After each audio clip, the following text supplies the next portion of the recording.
Can you do this? Mission accepted. So today I'm starting to build the custom cabinetry that's going to go on either side of the fireplace. Heck yeah. I'm excited to do this.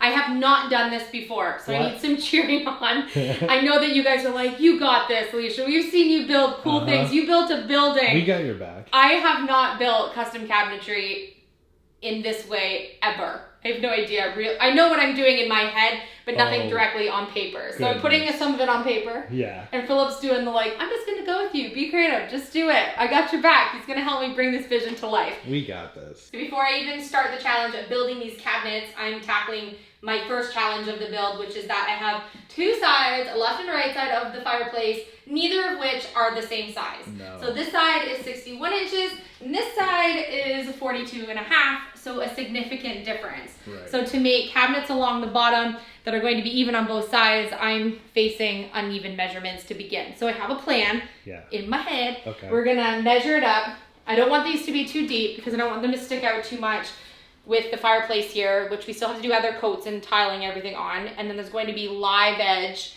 shelving that's going to go here. I can't wait. So the question is, Philip, are you up for the challenge? I am up for the because challenge. It's in my head. So I've written out a couple things here in my notebook just saying that I'm going to do on this side 15-inch doors across. I'm going to do a toe kick plate. I'm challenging myself to not just have these boxes on the ground. Right. And then there's going to be a counter. And then on this side, we've decided to do a little spot where logs can insert to make up some of that difference in size, and then do two large cabinet doors. And these are going to be sort of shaker style cabinet doors is what I'm thinking. Keep it really simple and minimalist. They will be forever in style. And then of course, if you saw in one of my previous videos, I have like gorgeous vintage gold knobs and handles that are gonna go on with the live edge wood.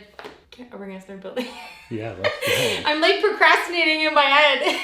Yeah, you got this. All right, I got this. You got this. All right, so we are going to head outside and do some cutting. I know what height and what length I need for everything. We just have to literally start the cuts. Let's go. Okay.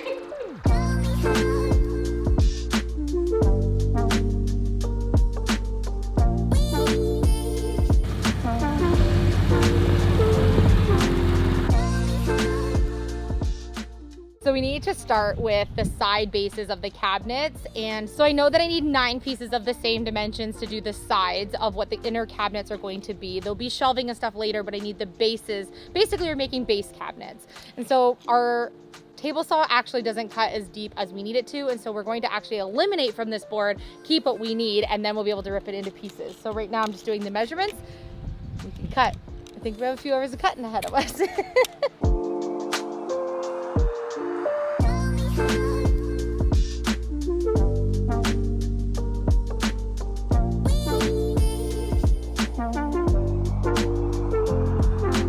These are the base sides for the bottom cabinets, and I still need to cut in the toe kick with the jigsaw.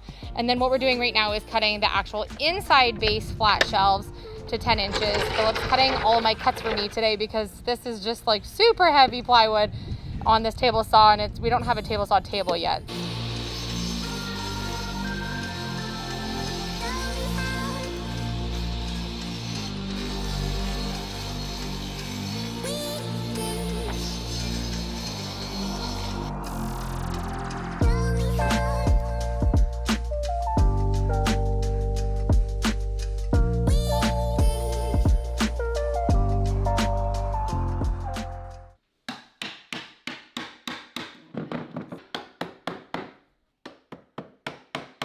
I'm worried I'm gonna break it. No. I want to keep the original trim. Oh, good. Oh, she ain't pretty back there. Yeah, it's 2 separate trims. That's what I was thinking it was. When I was pulling it off, I was feeling like, look, you can see. Oh, that's not the original then. Yeah. They made that. They made it to look like the original. Just peeling the drywall right off the wall.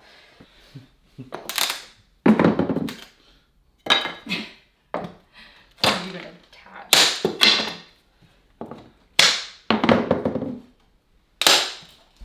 You know what I was just thinking? What? I'm not even sure if it's easier just to build our own furniture or to build the box kit ones that came putting together in the house. This is like just as much work as some of the furniture we've been putting together.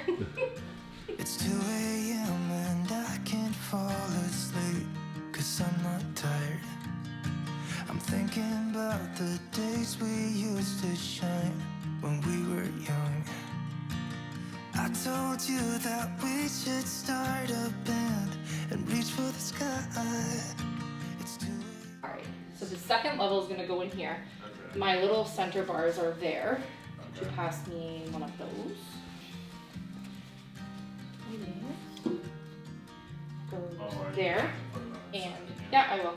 I just wanted to, and then one goes there, and then another one of these goes upright once these two are in, and then there's one that goes along the back, because that will eventually be the part that gets drilled into the wall to hold the support. And the second shelf that's the same size as this will go in here. So when we open it up, there'll be a shelf that goes in between, and there'll be 2 doors. So there's 2 of these for this side. Love it. Okay, so I'm not gonna do this part yet until we put together the second one. Sure. And then they're gonna get butted together where these are. Okay. We had the devil on our shoulders telling us what we should do. I wonder if you think about me too. Wow, like I measured or something. Oh my gosh. 700 times. Oh, perfect. All this stuff needs to come out from between. These are going to go together. They will. Are they, or are you gonna put a little kick plate in there in between for the, or no? Where do your hinges go? This On the is gonna outside? have a little spot. This has to go this way a little bit. Okay. And then my hinges, there's these trims, remember, that go here? Oh, right.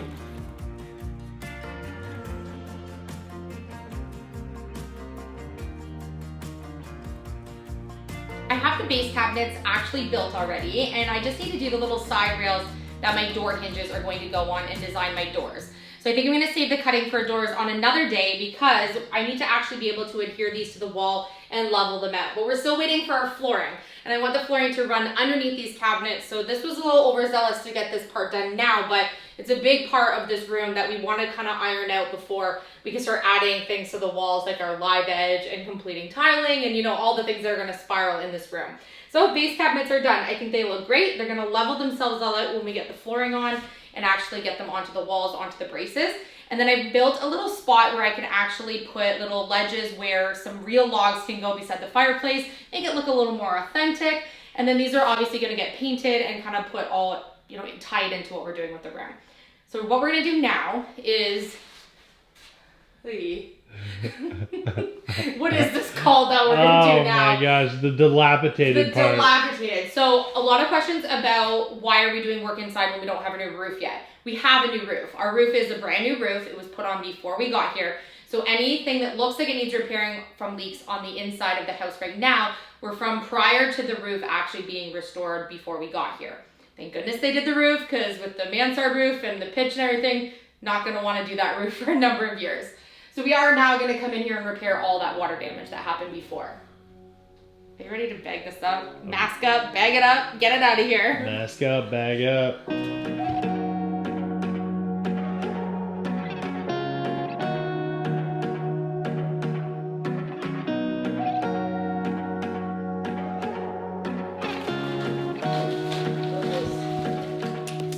All the layers of wallpaper. Look at this. You can build a whole wall with it. Look at how many layers. There's a lot of wallpaper. Your favorite, Beth. Look at this. I should be up there right now. Thick as cardboard. There's so many layers. That's hilarious. They couldn't make up their mind. They did what I did in the hallway, but with wallpaper.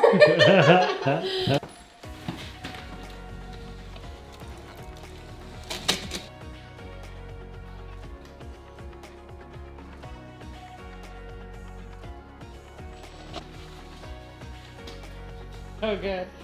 I feel like this is gonna be progress.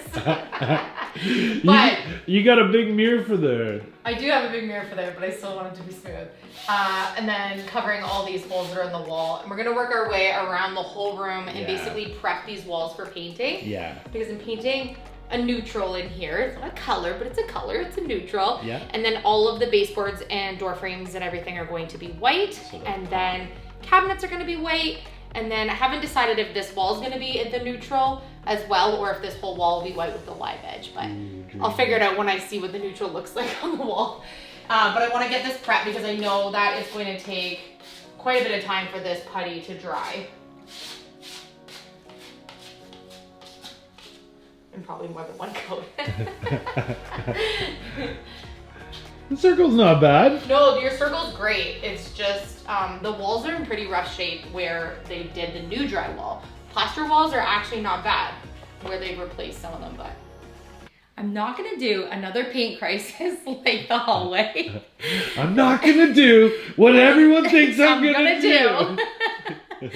So I have two different neutrals that I want to try out in this space, and tonight we have evening light, so I thought what I would do would be do 2 coats of each of the colors on the wall, have you guys vote which one you think will be better as a neutral for this space, and then also be able to see these colors on the wall in the morning light tomorrow, midday tomorrow, while we're waiting for light to for the putty to actually come and dry through, and I can make my decision.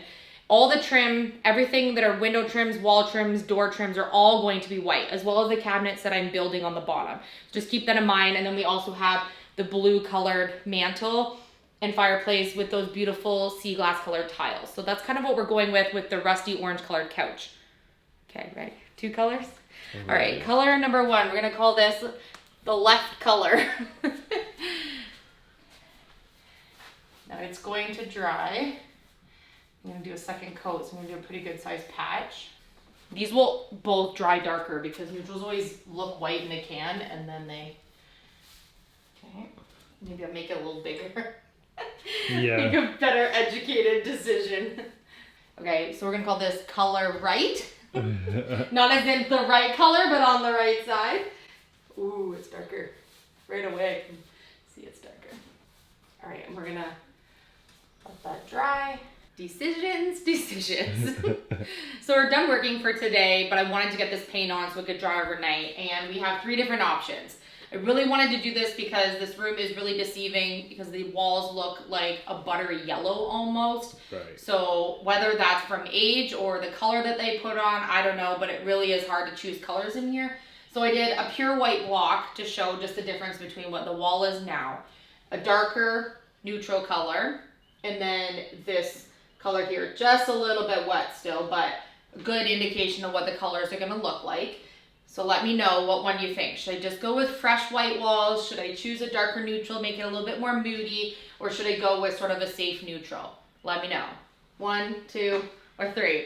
Leave in the comments down below. I hope you guys are enjoying this series. We're having a blast renovating this 1899 abandoned home. I know, not abandoned anymore. Apparently there's a squirrel who lives here, and we now live here. But this house is still an abandoned home project to us because we are going to restore this from top to bottom. So if you're new to our channel, make sure to hit subscribe, follow along, catch up on videos you've missed. We've only been here for about a month and a half, and we're trudging along on going through this renovation. So stay tuned for another episode tomorrow. Love you.